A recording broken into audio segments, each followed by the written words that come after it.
Bonsoir à tous, bienvenue dans iWeek, toute l'actu Apple en direct. On est mercredi soir, il est 20h, vous êtes au rendez-vous, nous aussi, c'est formidable. Ce soir, spécial Apple Watch série 4 et WatchOS 5 avec mes camarades, mes amis, en tout cas 3 d'entre eux qui sont avec nous ce soir. Des experts de l'Apple Watch, alors de l'Apple Watch nouvelle génération ou d'une génération d'avant qui a été mise à jour. Salut les amis, comment ça va ?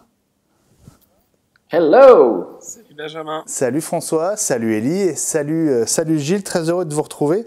Je vous rappelle à vous qui êtes aussi avec nous, que ce soit via les box, via le site de Watch, bien sûr, via les apps, Apple TV, iOS, Android, que vous pouvez participer à cette émission, nous envoyer vos questions, vos réactions, vos commentaires avec le hashtag iWeekTV, vous le connaissez.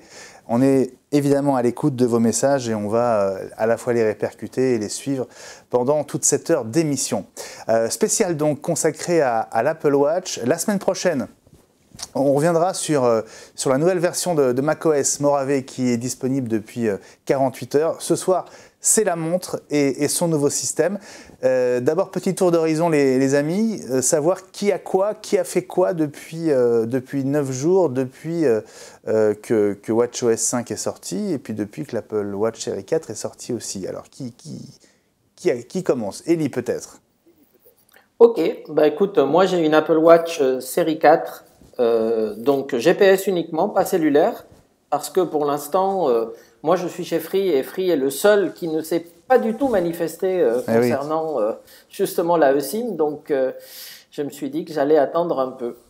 Et donc c'est un modèle gris sidéral avec un bracelet plastique parce que c'était le seul qui était livrable, on en parlera tout à l'heure, mais l'Apple Watch, il y a surtout aujourd'hui des problèmes de livraison, c'est-à-dire que c'est une montre extraordinaire, mais malheureusement on n'arrive pas à en avoir. Et donc j'ai pris ce qu'il y avait de disponible, mais je me suis rattrapé avec plein de bracelets à côté, je vous montrerai tout à l'heure. Ah, super. Ok, Élie, donc Apple Watch série 4, le nouveau modèle pour toi. Gilles, toi tu as fait la mise à jour. Hein. J'ai fait la mise à jour sur la série 2. La série 2, d'accord. Donc sorti il y a 2 ans, c'est le modèle qui n'était pas encore étanche. Si, un petit peu. Non, il n'y a que la série 3 qui était vraiment étanche, il me semble. En tout cas, il vibre. Enfin, elle vibre et il y a une goutte d'eau sur l'écran. Peut-être que c'est pour faire joli. La série 2 était étanche. La série 2 était étanche, François ? Je crois, ouais. Il y a la goutte sur que tu mets ou que tu enlèves pour faire vibrer. Moi, j'avais compris qu'elle était étanche, pas aussi profond que la série 4. Étanche probablement, mais certainement moins résistante que la série 3 et série 4 où on peut nager, on peut aller à une certaine profondeur, etc. Non, c'est plus la douche, mais pas nager avec. Ça. Oui, c'est voilà. Ça. Oui. Bon, alors, donc elle n'est pas waterproof, elle est water résistante. Résistante. C'est ça. Absolument. Et donc tu as fait la mise à jour WatchOS 5, Gilles. Oui, on a fait. Alors je la trouve plus. On va peut-être pas rentrer dans le vif du sujet tout à l'heure. Non, on fait juste le tour de savoir qui a quoi, qui a fait quoi.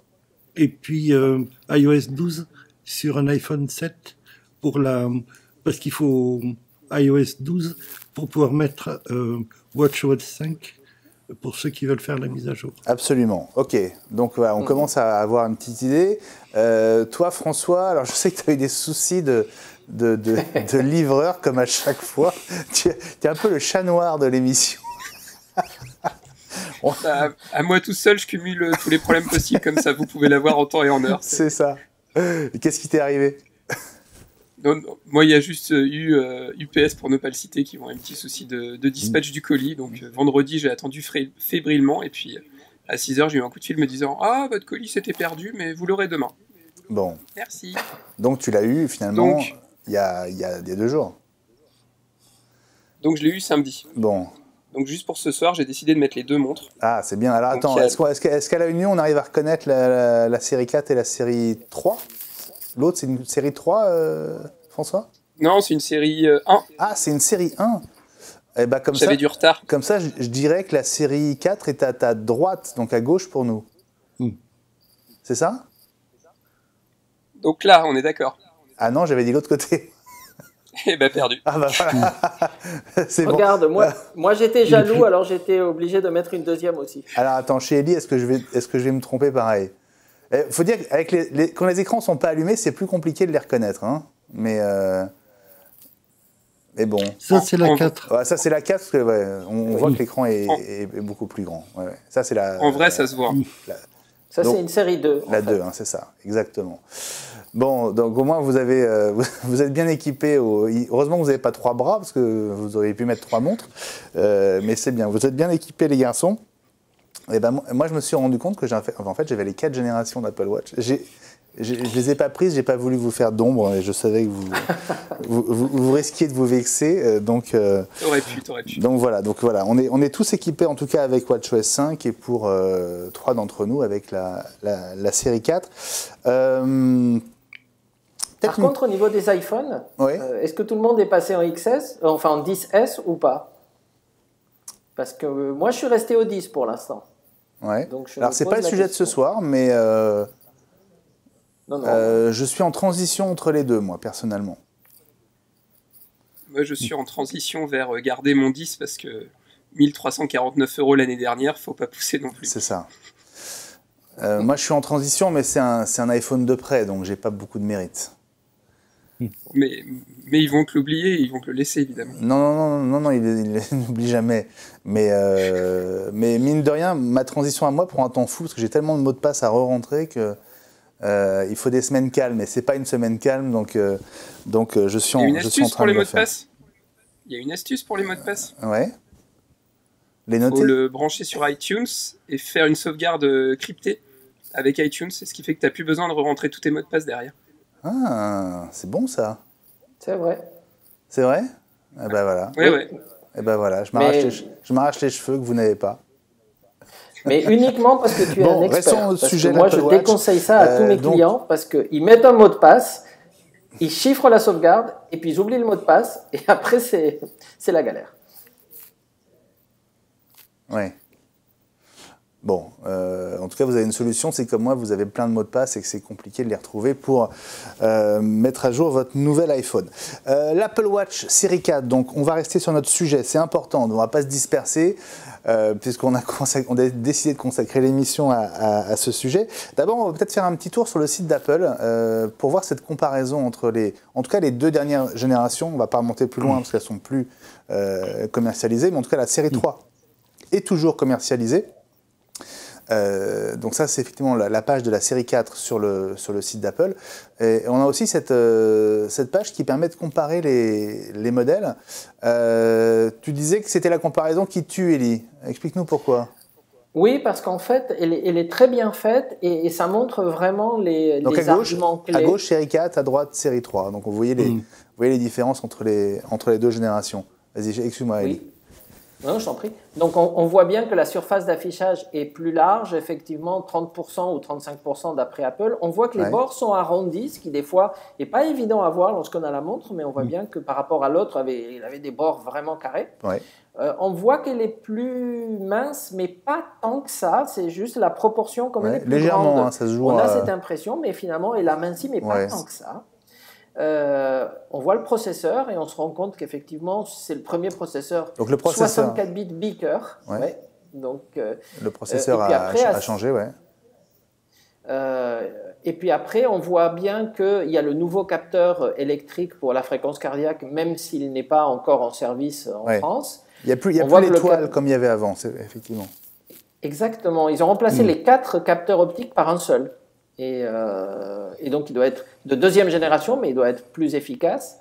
Et puis après, en se baladant derrière, on voit, c'est très bien fait parce qu'on voit les différentes déclinaisons de montres, on voit vraiment pas mal de choses. C'est-à-dire que c'est une page qu'on conseille parce que quand vous allez à la page Apple Watch générale, vous pouvez vous perdre dedans. Donc, vous Ouais. allez commencer par une, et puis après, vous cherchez le boîtier, vous voulez mettre un bracelet, vous ne savez plus où il est-ce qu'il va avec cette montre, etc. Donc, que là, vraiment, c'est très, très, très bien fait.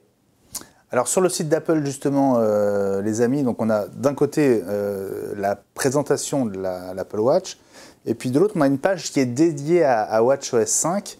Donc WatchOS 5, on va le rappeler, c'est le système d'exploitation qui fait tourner l'Apple Watch. Donc il évolue maintenant tous les ans en même temps que WatchOS. Alors, je me posais la question, pourquoi on est à la série 4 et à WatchOS 5 J'arrivais pas à me... Il y a une série 0. Il y a une En série fait. 0. Oui, c'est vrai. Oui, très juste, très juste. Il y avait la 1 L'Apple Watch il y de avait la première 1 génération. Ouais. et la série 1. Ah oui, la deuxième génération, c'est appelé série 1. Oui, mais c'est ça. c'est pas forcément lié parce que la 1 et la 3 sont sorties en même temps.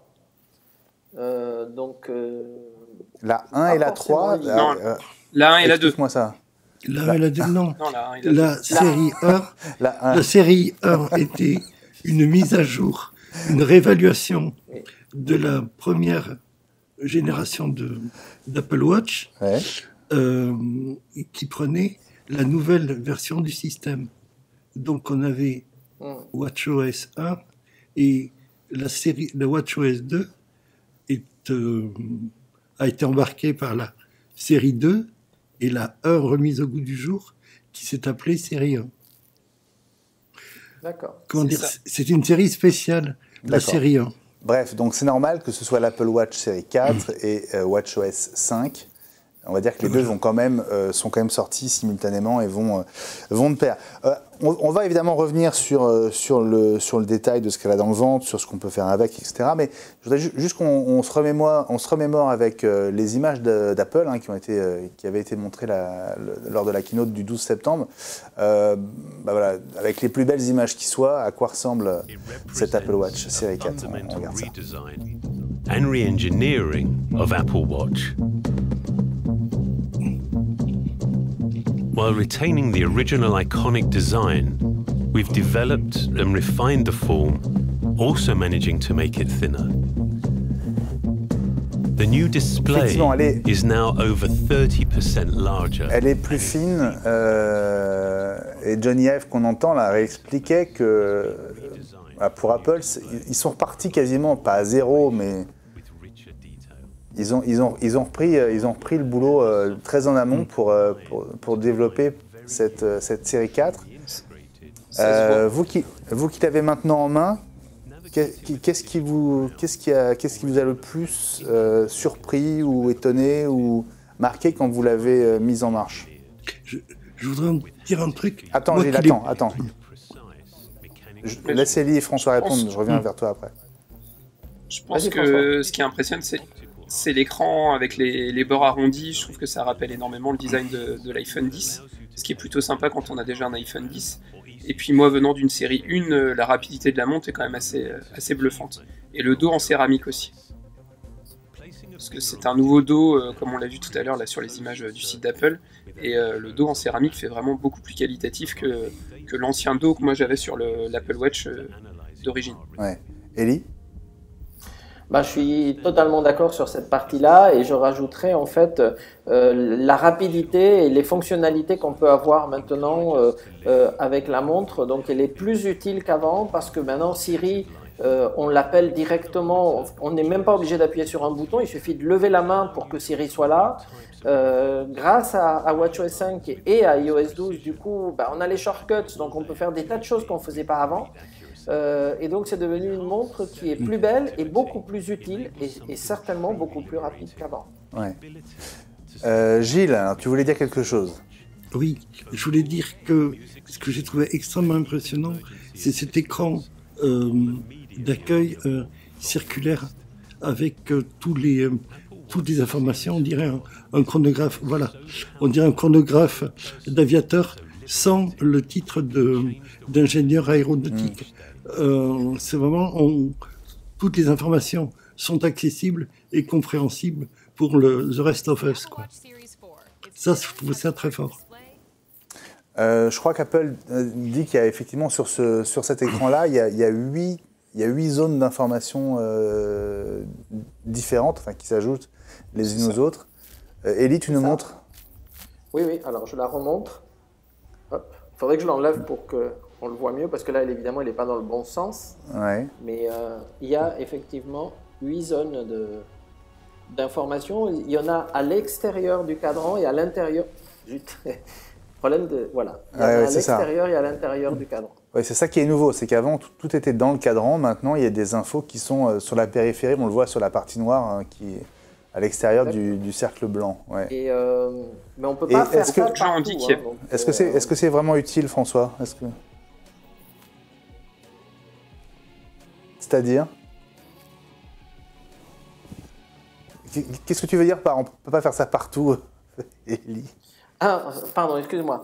Ça veut dire qu'Apple a fait un cadran de démo avec plein de complications, mais quand on fait une nouvelle watch face et qu'on essaye de rajouter des complications, on ne peut pas en rajouter 8 facilement. Hein. Donc celle-ci, il le fait, mais les autres ne le font pas. La plupart des autres en ont moins quand même. Hein. Juste complication, on va peut-être expliquer le mot, parce qu'en français, complication, ça veut dire complication. Oui, c'est un peu complicationné en l'occurrence. Ouais.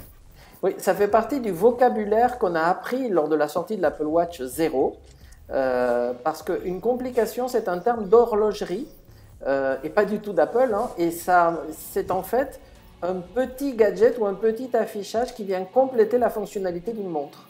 Donc, c'est pas du tout sur le direct, sur le direct, on est c'est un petit peu confus la liaison audio avec toi, Élie, mais sur le replay, ce sera nickel. Donc, je ne le dis qu'une fois, et sachez qu'on s'en rend bien compte. Je voudrais vous saluer, vous qui êtes avec nous sur Twitter avec le hashtag iWeekTV. Je voudrais saluer Shinji qui nous dit bonsoir, Stéphane Hightech, salut aussi. Et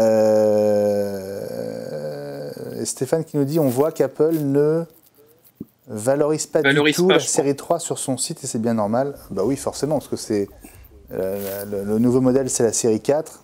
Mais la série 3 continue d'être vendue à un prix plus agressif, Élie, hein, tu me le confirmes? Ça marche? Absolument. Ça a du succès d'ailleurs ou pas?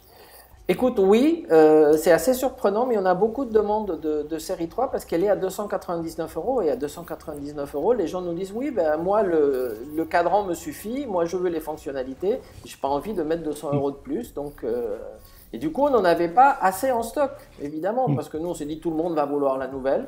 Et ben non. Et non. Ah oui, rupture de stock sur la série 3 pour toi? Pour l'instant, j'arrive pas à en avoir chez les grossistes. Le problème de l'Apple Watch, c'est un peu particulier parce que c'est un produit qu'on peut acheter nous directement chez Apple ou qu'on peut acheter chez un grossiste.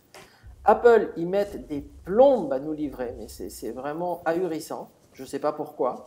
Et les grossistes n'ont pas forcément tous fait le pari de l'Apple Watch. Ils se sont concentrés sur les téléphones. Et donc, du coup, des Apple Watch, même des séries 4, on a réussi à en avoir, mais pas beaucoup. On est tombé en rupture de stock le premier jour et on n'arrive pas à en avoir. Donc, c'est un peu compliqué. D'accord. À propos toujours de cette montre en elle-même, on va dire de l'objet, je ne sais pas si vous avez vu cette vidéo d'iFixit qu'il a démontée. Je ne sais pas si vous êtes allé jusqu'à cliquer sur le lien vidéo. Ils se sont rendus compte que les batteries, en fait, sont moins puissantes que sur la version précédente, sur la série 3. Et pourtant, Apple dit toujours que l'Apple Watch tient une journée entière, c'est-à-dire 18 heures sur une seule charge. Qu'est-ce que vous avez commencé à avoir comme retour sur l'autonomie de la montre, justement? C'est à peu près similaire, je trouve, à la série 1 que j'avais avant. Ouais. C'est vrai qu'on a tendance à un peu plus utiliser parce qu'il y a l'attrait de la nouveauté. Donc, mon premier sentiment, ça a été peut-être légèrement à la baisse, mais au final, au bout de 3-4 jours, on retient une journée complète sans problème. Et voilà, évidemment, en fonction de l'utilisation qu'on en a, si on active la data, le cellulaire, si on fait des activités sportives, etc. Mais en règle générale, on tient largement une journée. Moi, j'ai fini la journée en moyenne à 30 ou 40%. Donc, c'est largement suffisant. Ouais. Elle tient aussi longtemps que la série 3, Élie? Oui, je pense. Ils ont optimisé l'utilisation, donc elle tient autant que la série 3, mais c'est vrai que ce que dit François est tout à fait vrai, c'est qu'au début, on est tellement content d'avoir cette montre, qu'on appuie tout le temps dessus, on met les cadrans les plus voyants, on utilise tous les gadgets du style walkie-talkie, des trucs comme ça, et ça, certainement, ça consomme. Mais quand on revient à l'utilisation normale, oui, j'ai pas trouvé de différence en tout cas avec la série 2, tu vois, j'ai une série d'écart avec François. La série 3, j'ai pas eu la chance de la voir entre les mains. Écoute, bon, il n'y a pas de gain, mais en tout cas, on n'a pas perdu en autonomie. Heureusement, parce que ce serait pas bon du tout pour la Watch. Il a fallu, il a fallu qu'il gagne de la place. Donc, ils l'ont prise quelque part. Ouais. Ils ont gagné ce qu'ils ont gagné avec l'optimisation du code et de Swift, comme ils l'ont évoqué en juin dernier à la conférence des développeurs. Ils l'ont reporté sur la batterie. Ouais. Pourquoi tu dis qu'ils devaient gagner de la place ? Il y a de nouveaux composants à l'intérieur ? On a diminué un tout petit peu l'épaisseur. Je ne sais pas si on peut voir la vidéo d'ailleurs de ce démontage de la montre, ce serait chouette. Oui, effectivement, elle est un petit peu moins épaisse. Ça se sent, et je un trouve. peu plus large. Tu sens, François, qu'elle est moins mastoc ? Ça se sent. C'est peut-être aussi le fait qu'elle soit plus grande, hein, mais je trouve que clairement, là, j'ai remis du coup ce soir la série 1 que j'avais pas remis depuis 3 ou 4 jours, et j'ai vraiment senti une différence au niveau de l'épaisseur et de la taille évidemment, mais surtout de l'épaisseur. Et on voit la vidéo, la vidéo que vous trouvez sur le site d'iFixit. Toujours intéressant parce qu'ils prennent les produits et ils les démontent. Alors c'est pas forcément évident parce que personne à part l'équipe d'Apple l'avait ouverte, l'avait démontée jusqu'à maintenant. Et ils arrivent toujours à la rendre, à la mettre en kit, comme on dit, et donc à mesurer son degré de réparabilité, la facilité à la réparer soi-même si besoin. Et elle a eu la moyenne quand même, plus de la moyenne. Ouais, c'est vrai. Alors, je ne sais pas quel était le score de la version précédente, je ne sais pas si c'est mieux. Donc là, ils font toujours un super boulot pour savoir ce que les objets électroniques de notre quotidien ont dans les tripes. Et ils sont super rapides pour faire ce genre de choses. Donc bravo à eux. Si vous ne les connaissez pas, iFixit.com. J'aime bien le souci d'Apple de noter Taptic Engine sur le composant alors que quasiment personne ne va s'amuser à le démonter. Ouais. Je confirme qu'on a totale interdiction d'ouvrir une Apple Watch. C'est pas possible du tout. Elle est renvoyée chez Apple. Eh ouais. Alors en termes de succès, je ne sais pas si toi tu peux nous dire des choses, Elie, mais en tout cas apparemment les usines sont à bloc là, pour produire la série 4, et à tel point qu'un deuxième prestataire va être activé à partir du mois de novembre pour répondre à la demande. Hein, Moi, la seule chose que je peux dire à notre niveau, c'est que typiquement, Apple avait beaucoup insisté pour qu'on en commande, et on en a commandé beaucoup. On a commandé même toutes les références pour avoir les bons bracelets, les bonnes tailles, etc., les modèles cellulaires, les modèles GPS. Donc, on n'a pas privilégié, comme les autres années, en disant on va prendre 2 modèles dans chaque taille, c'est ce qui va se vendre, et le reste, on commandera en fonction de ce que veulent les clients. Là, on a fait le pari de tout commander, et on a bien fait, puisqu'Apple ne nous a donc du coup rien livré du tout. Et comme je me suis un peu battu parce que je suis méfiant avec l'âge, j'avais insisté pour qu'on en commande chez les grossistes, et les grossistes ont joué le jeu et nous en ont livré, mais eux-mêmes avaient fait comme nous avant, c'est-à-dire qu'ils avaient choisi 2 modèles, et principalement ces 2 modèles-là, et une seule taille, ce qui fait qu'on a eu du 44 mm, je n'ai pas vu une seule 40 mm, et on a eu les aluminium clairs avec bracelet blanc et les space gray avec bracelet noir, point, c'est tout. D'accord. Et donc, on en a eu quelques-unes et elles sont parties tout de suite. D'accord, donc aucun modèle femme? Non. Ah, c'est pas bien ça. Aucun modèle rose, non mais non. Pas bien. Surtout, mais non. Mais on les attend, j'espère qu'ils vont se débrouiller. Alors bon, on a pu vérifier que... Alors ça, c'est les trucs incroyables. Bon, je vous dis ça parce que comme personne ne nous écoute, bon, c'est un truc prioritaire. Donc, on a eu un départ d'Apple avec notre commande, Et ils ont choisi de nous les envoyer par transporteur groupé terrestre. Donc, ils s'arrêtent en Hollande, puis ils s'arrêtent dans le nord de la France, puis ils s'arrêtent à Lyon, puis ils s'arrêtent à Avignon. Ce qui fait qu'au lieu de les recevoir en 24 heures pour un lancement de produit, on va mettre 12 jours à avoir les montres. Donc, on les aura la semaine prochaine. Oh, je compatis. C'est quand même un peu désespérant. Hein. Ouais. Bon. Mais bon. Elles vont finir par arriver. Elles vont finir par arriver. Oui. Le petit truc qu'on n'a pas évoqué, que je trouve sympa, moi, c'est la couronne digitale qui a un petit retour haptique quand on navigue dans l'Apple Watch. Et c'est un tout petit truc, mais je trouve ça plutôt sympa. On a vraiment l'impression, même si j'ai pas connu, mais de retrouver les vieilles montres où on sentait la couronne. Et je trouve que c'est un tout petit truc, mais qui lui donne encore plus de personnalité. Absolument. Absolument. Alors, on a des questions qui arrivent sur Twitter avec le hashtag iWeekTV. Oui. Première question, je vais revenir à celle de Frédéric dans un instant, mais d'abord Philippe Legrand, qu'on n'avait pas vu depuis longtemps. Salut Philippe, ça fait plaisir de vous revoir dans iWeek. Il nous dit, alors c'est pas une question d'ailleurs, il nous dit qu'il perso, il va faire le grand saut depuis l'Apple Watch série 0 à la série 4 qu'il attend toujours avec impatience. Ça veut dire que j'imagine qu'elle a été commandée, mais qu'elle n'est pas encore arrivée. La question, c'est celle de Stéphane Hightech, qui revient sur une des grandes fonctions de cette montre, fonction qui n'est pas encore activée. Il nous dit, pensez-vous que la fonctionnalité électrocardiogramme arrivera en France avant la fin de l'année? Alors, avant qu'on réponde à cette question, je voudrais qu'on regarde une vidéo que Apple a mise en ligne sur YouTube et qui explique, regardez, comment on fait justement une mesure de battement cardiaque. Voilà, ça se passe comme ça. Donc il faut lancer l'appli qui s'appelle Heart, cœur. Oui. Voilà.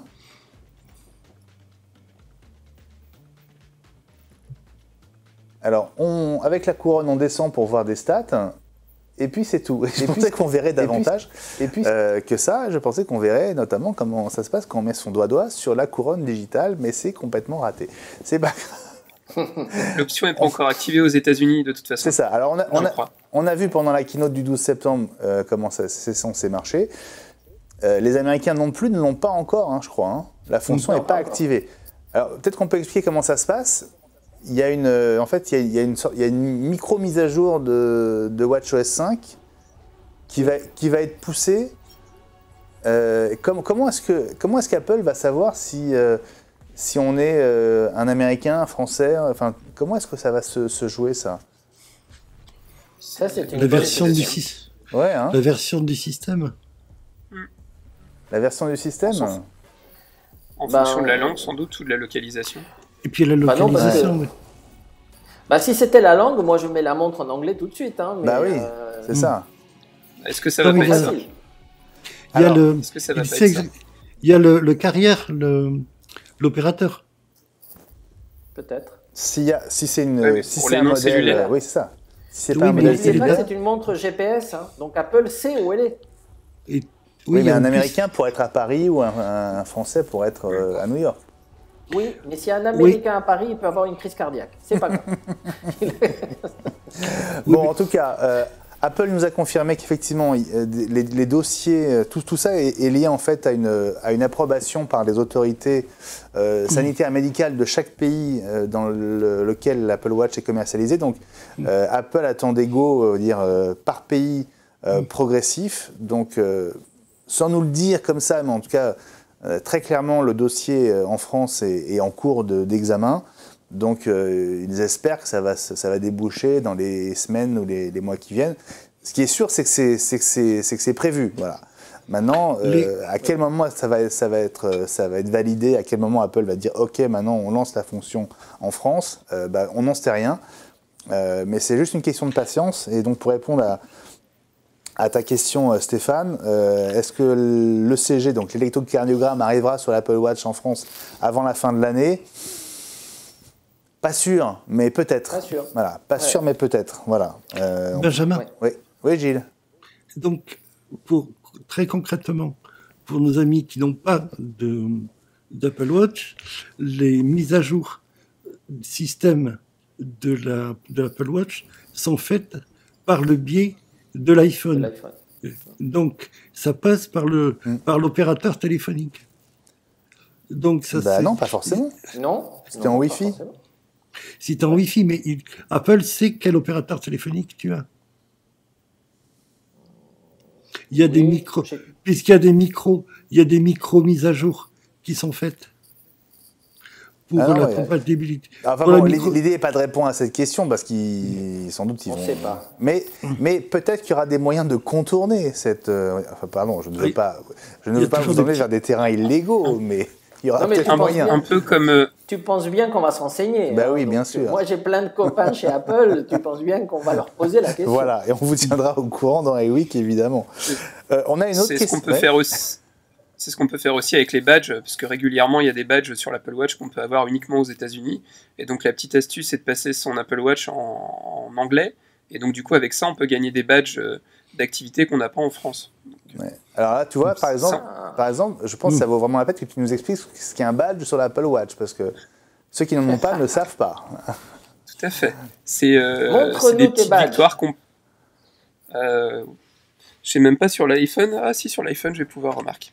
Des badges, en fait, concrètement, c'est quand on atteint ses objectifs ou des objectifs particuliers sur la montre. Du coup, on a le droit à des badges ou des trophées. Donc là, vous voyez ma galerie de trophées, j'en ai plein. Ouais. Et dans le lot, par exemple, j'ai le Veterans Day Challenge, qui est évidemment un badge qu'on peut avoir qu'aux États-Unis. Et donc j'avais dû à ce moment-là passer mon Apple Watch en format américain. Et donc du coup, j'ai pu avoir ce superbe badge, qui ne sert concrètement à rien, mais ça motive de les avoir. D'accord, ok. C'est pour ça d'ailleurs que j'ai demandé à François de les montrer, parce que moi, des badges, je ne dois pas en avoir beaucoup, vu que les exercices physiques et tout, pas trop montré, quoi. Bon, mais donc tu trafiques les badges, tu es un trafiquant de badges, François, je te félicite. Et je sais que je ne suis pas le seul, vu qu'il y en a qui nous regardent qui font ça aussi. Bon, je ne citerai pas de on nom, veut les mais ils noms, se si vous reconnaîtront. trafiquez les badges, faites-le nous savoir. Alain Massé sur Twitter nous dit « Je voudrais acheter l'Apple Watch Série 4, mais pour l'électrocardiogramme, je voudrais pas trop attendre, j'ai 74 ans, dépêchez-vous. » Apple. Bon, Alain, je pense que si vous avez tenu jusqu'à maintenant, et je vous félicite, il n'y a pas de raison que vous ne teniez pas au moins jusqu'à l'arrivée de cette fonction. On a quand même vécu sans jusqu'à maintenant, donc on va y arriver. Prenez soin de vous. Voilà, prenez soin bien de vous. Après, il y a une question de Frédéric qu'on devait traiter sur la détection. Ah bon, ben, ok, vas-y alors. Non, bien sûr, mais faisons-la tout de suite, évidemment. Frédéric, du coup, qui a renvoyé son tweet pensant qu'on ne l'avait pas vu, donc non, on l'avait bien vu. Vous savez que dans l'Apple Watch Série 4, il y a une nouvelle fonction. D'ailleurs, c'est plutôt lié à WatchOS 5 ou c'est lié à l'Apple Watch? Je ne sais pas. Pas sûr. 4.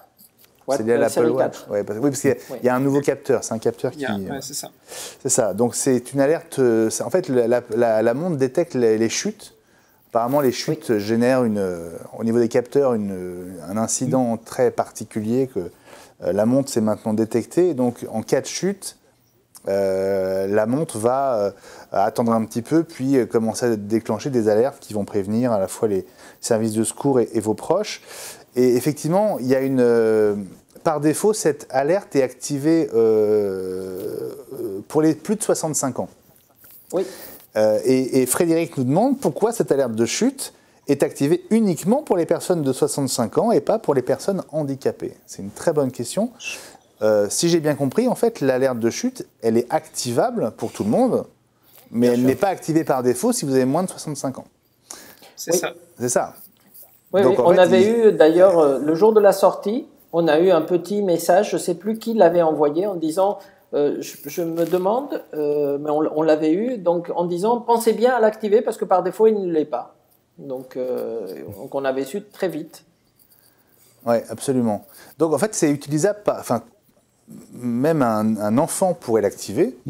Elle n'est juste pas active par défaut. Voilà, c'est la seule différence entre les plus et les moins de 65 ans. Parce que la montre sait quel âge vous avez. Si vous faites du trampoline, il vaut mieux le désactiver. Oui, parce qu'il y a des vidéos de gens qui montrent comment ça se déclenche. Et bon. C'est ça, absolument. À propos de la détection du pays, Shinji nous dit, dans les réglages iCloud, il y a le pays. Ça permet de savoir où habite le propriétaire. Oui, mais le propriétaire peut voyager. Le propriétaire peut voyager. Oui, mais il a quand même une résidence. Un pays de résidence. Bref. On va prendre l'exemple de notre ami Jean-Christophe qui voyage beaucoup. Exactement. On ne sait plus où il habite d'ailleurs. Et on l'embrasse Jean-Christophe. En plus, cette émission va l'intéresser, donc je suis sûr qu'il va la regarder dans un avion ou ailleurs. Peut-être à Paris d'ailleurs, allez savoir. Voilà, je remonte vos messages. Je sais que j'en avais un autre à vous suggérer. Oui, justement, alors on va en venir à un sujet très important. Ce sont les raccourcis Siri qu'on avait déjà évoqués dans iWeek ces 2 dernières semaines. Nicolas Bond, comme James Bond, qu'on salue, hein, c'est un nouveau pseudo que je vois arriver, donc très heureux Nicolas de t'accueillir dans iWeek sur Watch. Nicolas nous dit « Bonsoir les amis, utilisez-vous raccourcis sur iOS 12 ? Je ne les trouve pas si simples à imaginer, à réaliser. » Alors, est-ce que vous êtes confronté au sujet ? Est-ce que vous avez essayé de mettre en œuvre les conseils d'Audrey de la semaine dernière ? Est-ce que vous avez commencé à mettre les doigts dedans ? Non, hein ? François, non ? Non. Gilles, non ? Non, Élie ? Alors, oui, moi je les utilise. Non, Élie ne parle plus. Ah si, pourtant. Bon. Si, oui, on t'écoute. Ah, ouais. Ok, donc je disais, oui, je les utilise, je trouve ça génial. Par contre, je suis d'accord avec le message. Si je devais en créer un à partir de zéro, il faut un peu d'entraînement. C'est pas si simple que ça.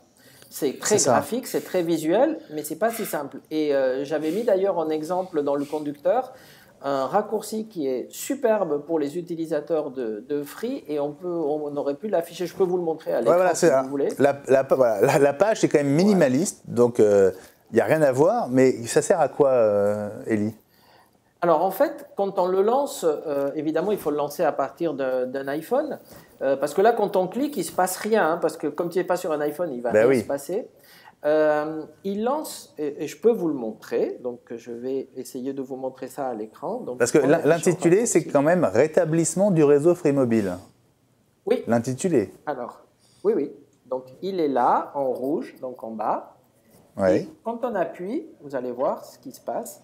Donc, il fait un test au réseau. Je vais vous le résumer. Je ne sais pas si on voit. Alors, je vous le dis. On va te croire surtout, ouais. Voilà. Et donc, il me dit, vous êtes actuellement en 3G+, qu'on appelle aussi H+, sur le réseau d'Orange en itinérance. Et donc, ça, c'est pas bien du tout. Et donc, il dit, vous devriez éventuellement faire une action supplémentaire. Si je lui dis OK, il va, par le script, mettre le téléphone en mode avion, débrancher la partie cellulaire, rebrancher la partie cellulaire, enlever le mode avion, de façon à ce qu'il se reconnecte automatiquement en espérant qu'il va se connecter sur un réseau Free. Pourquoi ?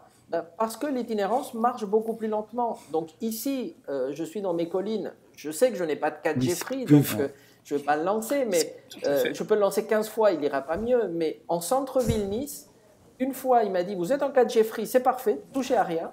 Et une autre fois, il m'a dit, vous êtes en 3G Orange en itinérance. Et il m'a mis le côté Free, il a rétabli Free, et du coup, j'ai retrouvé de la vitesse. Donc, c'est juste indispensable, parce que suivant la bande où on accroche, on peut être en 4G super rapide, ou en itinérance Orange, pas très rapide du tout. Donc ça, c'est effectivement, c'est un super conseil pour ceux qui sont sur Free Mobile. L'autre solution, c'est de changer d'opérateur aussi. Voilà. Mais en tout cas, par exemple, moi, ça m'intéresse. Dès la fin de l'émission, je dirais charger ce raccourci Siri. Voilà. Alors, ça ne répond pas exactement à la question de tout à l'heure de Nicolas sur est-ce qu'ils sont faciles à créer en fait. Mais en fait, c'est ça. Je pense qu'il faut avoir une vraie.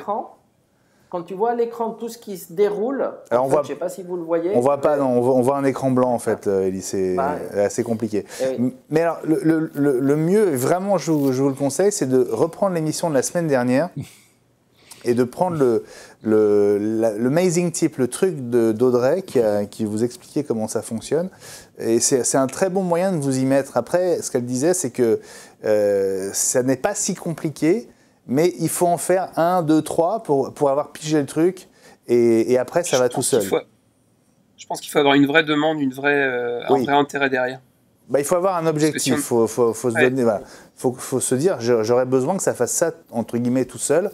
Voilà. L'idée, c'est d'automatiser plusieurs tâches consécutives, comme dans le cas, effectivement, de de ce raccourci qui doit permettre de rétablir le réseau Free Mobile quand on est un peu parti sur le réseau des autres. Un point supplémentaire qui peut aussi arranger nos spectateurs, c'est que évidemment il y a la galerie qui est proposée dans l'application raccourci et qui est faite par Apple, mais on commence à voir le même phénomène qu'il y avait avec IFTTT, donc, qui est aussi un générateur de raccourcis pour la domotique plutôt, et il y a maintenant plusieurs sites web qui proposent des raccourcis pour Shortcuts Apple. Donc on commence à voir des plateformes de téléchargement alternatives à celles d'Apple. Ouais. Et donc des sortes de bibliothèques de raccourcis qu'on peut intégrer à son iPhone. Exactement. Et juste, les raccourcis Siri, du coup, se répercutent aussi sur l'Apple Watch ? Oui. Oui. Mais oui. Dans ton cas, Ellie, tu y as aussi accès via l'Apple Watch ? Oui. D'accord. Et il peut même dire dis Siri, reset-moi mon réseau Free. C'est ça. C'est ça, il faut prononcer le mot. Hein. Donc, l'astuce, parce que j'en ai un autre, je vous montrerai une autre fois, puisque là, l'écran de l'iPhone ne se voit pas, mais qui permet, maintenant, j'ai retrouvé 40 ou 50 fonctions supplémentaires de contrôle de ma voiture à travers Siri en utilisant Shortcuts. Donc, il y a une application, on la lance, et là, je peux, avec la montre, demander, et ça, je peux vous le montrer parce que la montre va parler, quel est le niveau de batterie de la voiture, par exemple. Ah bah vas-y alors. Demander de déverrouiller. Donc, alors, dis Siri, quel est le niveau de batterie de ma voiture? Donc là, il fait une vérification. Votre véhicule n'est pas en charge et le niveau de la batterie est à 43%. Cela devrait vous permettre de parcourir près de environ 195 km. Voilà, donc il a dit, le Génial. véhicule n'est pas en charge actuellement, votre batterie est à 43%, vous pouvez parcourir 195 km. Et ta voiture est dans ton garage, pas très loin, mais enfin, ouais, c'est dans ton salon.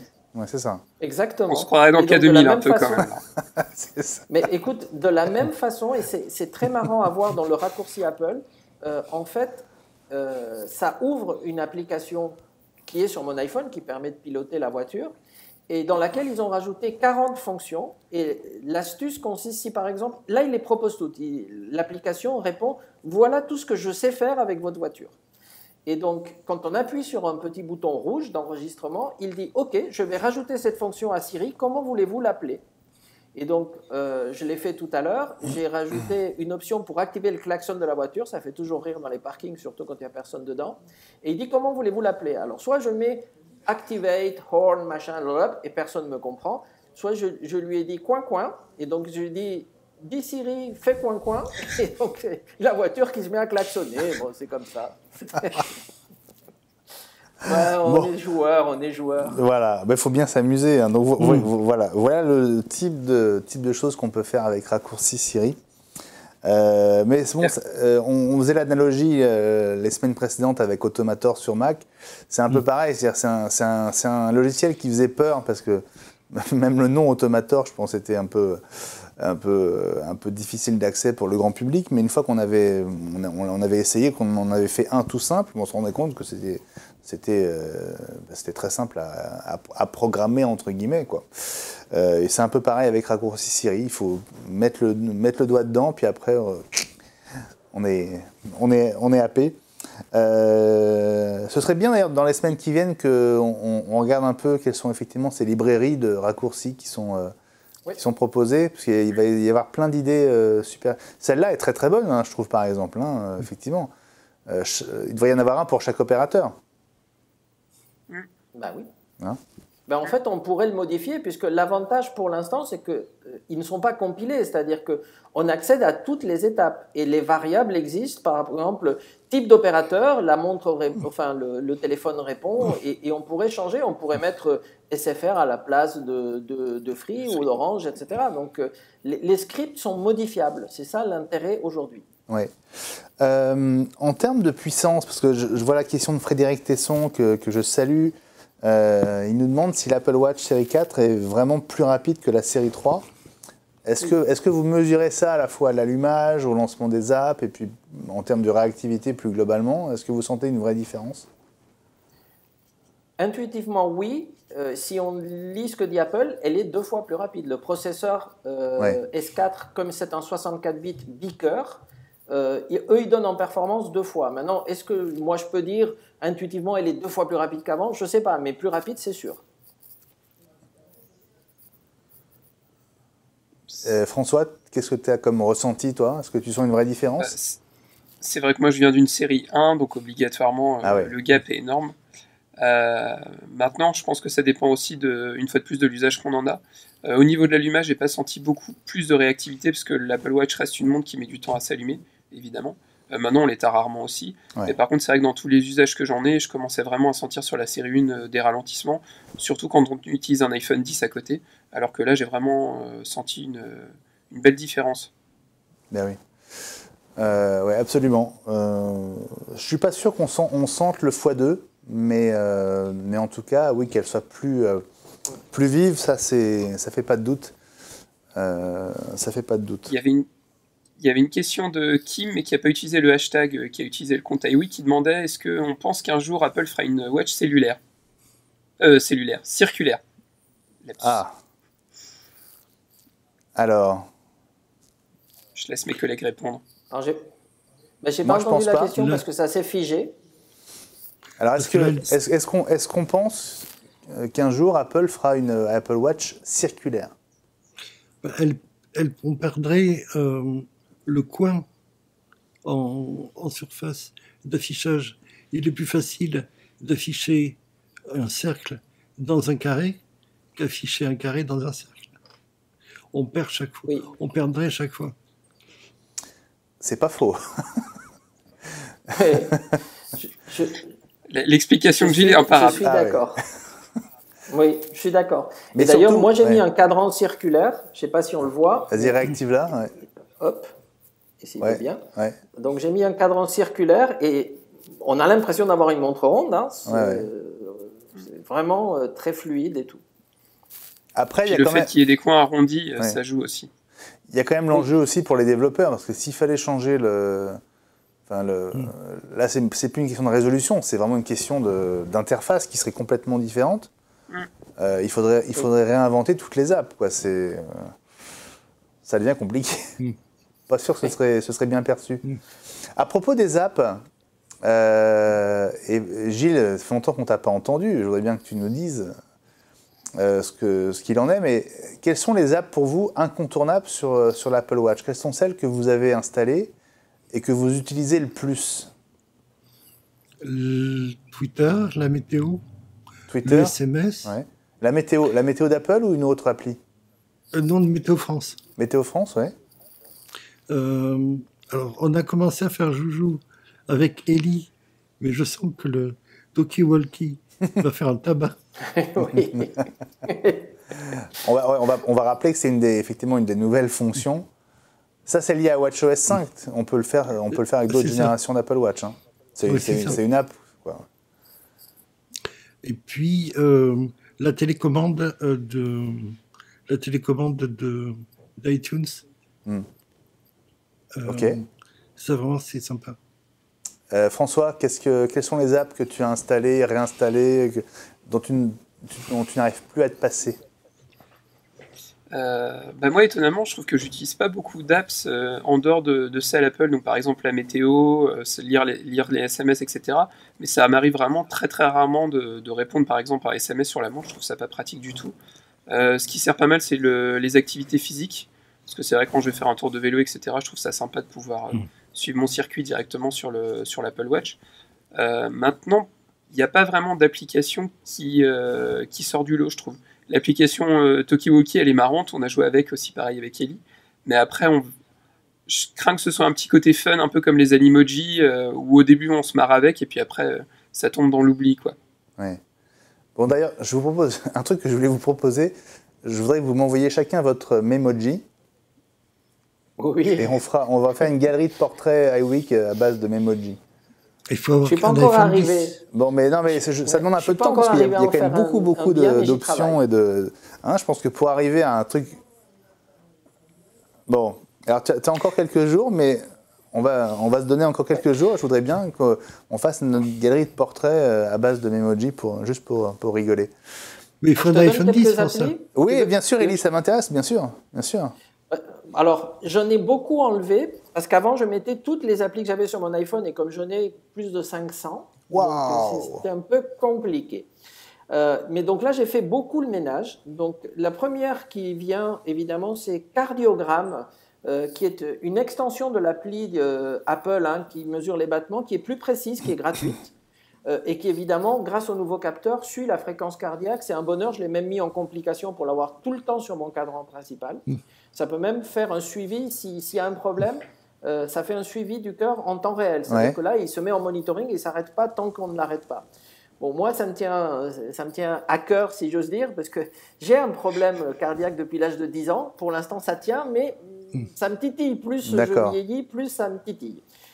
Et sinon, j'ai mis des trucs un peu fun du style iTranslate parce que c'est rigolo de pouvoir traduire avec la montre.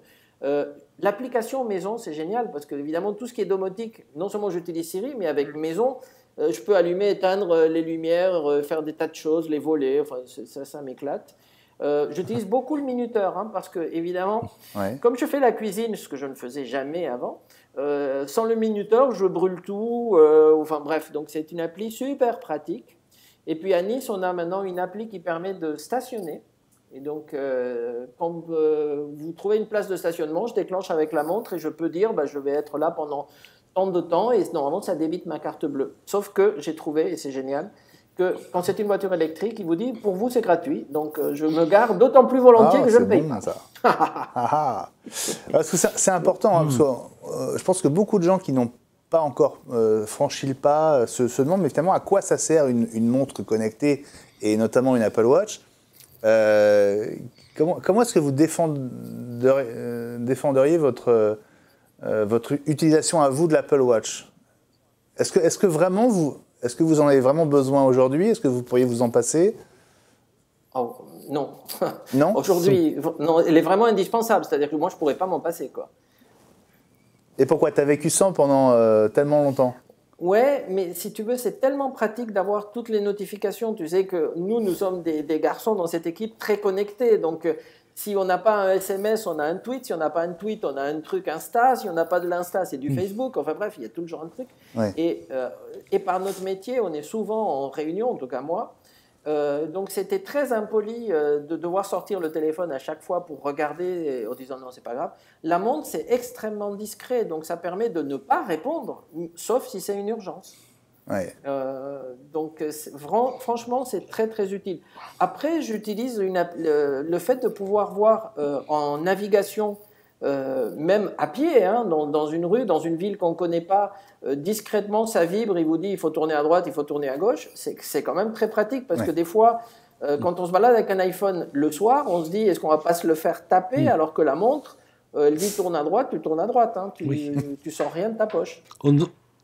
Alors tu sais, moi les gens de chez Apple me disaient l'autre jour que l'écran plus grand c'était par exemple très pratique quand on est à vélo ou en deux roues avec Maps pour trouver son chemin. Et effectivement, on leur faisait remarquer que le fait de ne pas pouvoir maintenir l'écran allumé en permanence, c'était un vrai problème quand on est justement à deux roues, parce que lâcher le guidon pour devoir faire ça, pour la réactiver à chaque fois, c'est pas top. Donc ils ont dit « Ah oui !» Et apparemment, ça leur a semblé pas complètement idiot. Donc peut-être que le mode Always On Display, comme on dit en anglais, va finir par J'ai vu un nouveau, enfin pour moi c'était un nouveau réglage, en tout cas je ne l'avais jamais utilisé, qui dit est-ce que vous voulez quand vous tapez qu'elle reste allumée 10 secondes ou 70 secondes? J'ai mis 70 secondes, elle s'éteint toujours aussi vite, donc c'est peut-être une option inactive. Ça ne marche pas encore très bien. Il nous reste 3 minutes les amis, je voudrais qu'on revienne sur une fonction que je trouve aussi très, très importante, très nouvelle de la série 4, c'est cette fameuse carte SIM virtuelle, on peut le dire, qui va être activée bientôt. Il n'y a pas de date encore, mais cette fonction va être disponible en France via Orange uniquement, si j'ai bien compris, dans un premier temps. Ça veut dire qu'on va... Ouais, François ? C'est pas... Orange a dit qu'il bossait dessus, mais je crois que Bouygues et SFR ont dit aussi qu'ils bossaient dessus. Il n'y a pas de date pour l'instant encore, donc on verra qui gagne le concours. Logiquement, on s'attend à ce que ce soit Orange dans la mesure où ils ont déjà l'habitude du eSIM sur l'Apple Watch. Ouais. Mais pour l'instant, Mais donc, ça veut dire concrètement qu'on va pouvoir avoir, entre guillemets, le forfait d'un deuxième opérateur intégré dans son iPhone. Ça, c'est plutôt dans l'iPhone. C'est l'iPhone, pardon, oui, bien sûr. Oui. On se comprend, bien sûr. Et d'ailleurs, ça vient d'être activé pour ceux qui ont la bêta 1 de la 12.1. Ça y est, puisqu'on avait tous regardé dans la version actuelle d'iOS 12. Moi, j'ai regardé de tous les côtés et je ne voyais pas comment utiliser la double SIM. Et maintenant, oui, c'est dans la bêta. Malheureusement, je n'ai pas d'iPhone 10S pour tester la bêta. Et les iPhone 10S que j'ai au magasin sont des outils de démonstration contrôlés par Apple. Donc, je ne peux pas les mettre en bêta. Tu ne peux pas le faire. Sinon, la foudre me tombe dessus à la vitesse grand V. Oui, j'étais effectivement passé à l'iPhone, aux nouveaux iPhones en vous disant ça. Mais c'est une fonction que je trouve assez séduisante qui va effectivement permettre d'avoir en fait 2 numéros de téléphone dans un seul téléphone. Ce qui peut aussi avoir un intérêt pour plein de gens qui ont aujourd'hui 2 portables. Parce qu'il y a le numéro au boulot et le numéro perso. On va pouvoir les intégrer dans le même téléphone. Oui. Ça faisait partie d'une... Ouais, ça faisait partie d'une des demandes de Pascal Cagny. Il venait à peine de quitter Apple, il faisait un plateau, je ne sais plus sur quelle chaîne et quelle émission. On lui avait demandé quelle était la marque de son téléphone. Il avait dit un iPhone, bien sûr. Il avait dit, j'en ai même 2. Donc un pour personnel et un pour les activités professionnelles. Et j'attends avec impatience qu'il puisse embarquer 2 cartes. On peut même faire mieux que ça. Hein. On peut même faire mieux que ça parce qu'on peut choisir non seulement d'avoir 2 numéros, mais on peut choisir quel est le primaire et le secondaire. Mais le data, on peut choisir aussi le primaire et le secondaire. C'est-à-dire qu'on peut dire, OK, je veux garder qu'un numéro pour les appels, mais je veux que le data, parce qu'il y a un forfait particulier, soit prioritaire sur telle puce. Et en particulier, lorsque vous êtes à l'étranger, dans des pays, par exemple, où il n'y a pas de roaming, moi, ça m'est arrivé au Maroc cet été, si j'avais pu prendre une SIM locale pour le data, elles ne sont pas chères, ça aurait été génial. Mais c'était un choix, soit de prendre une carte locale et ne plus recevoir mes appels, mais faire du data. Voilà. Et donc avec ça, ça serait juste parfait. Bien sûr. Ça, c'est une des raisons qui pourrait me faire passer de l'iPhone 10 au 10S, quand ça sera opérationnel. Absolument, les amis. Bon, et on arrive à la fin de l'émission. Merci beaucoup d'avoir... comme ça, participer, d'avoir contribué à éclairer, j'espère, tous ceux qui sont devant leur écran. Apparemment, vous avez des soucis pour nous voir sur l'appli Apple TV.